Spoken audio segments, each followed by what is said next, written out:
আমাদের সামনে এগুলো দেয়া নেই যে পিছনে ইয়াগুলা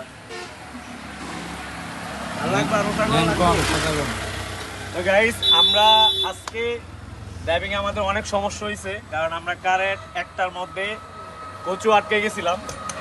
আর কচু আটকে দেওয়ার কারণ হচ্ছে যে আমাদের এই গাড়িটা এই বাইকও উনি হচ্ছে মিস্ত্রি ভাই, যে আমাদের এই গাড়িটা যেটা ভেঙে গেছিল, যে সিজন বেরিং ভেঙে ছুটে গেছে।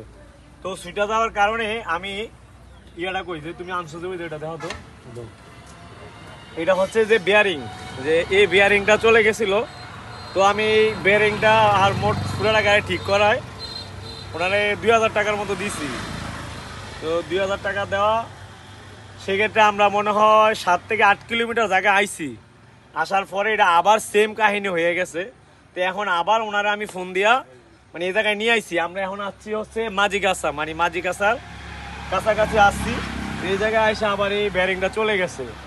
তো এখন ভাইয়া আসছে আবার ঠিক করার জন্য, উনি ঠিক করতেছে। তো সেই ক্ষেত্রে ওই মিস্ত্রি বাইরে কি দেওয়া যায় বা ভাইয়ের সাথে কি পরামর্শ করা যায় সেটা আপনি একটু জানাবেন, যে উনি কোন কোয়ালিটির মিস্ত্রি। যে আমি 2000 টাকা দিছি, সেই ক্ষেত্রে আবার এখানে আই সেটা নষ্ট হয়ে গেল, সেটা ওনার সাথে আমার একটু পরামর্শ আছে। আর আপনারা আমার একটু কমেন্ট করে জানাবেন, একটু শেয়ার করে দিবেন। কাজ আমি করছি এর আগে সেটা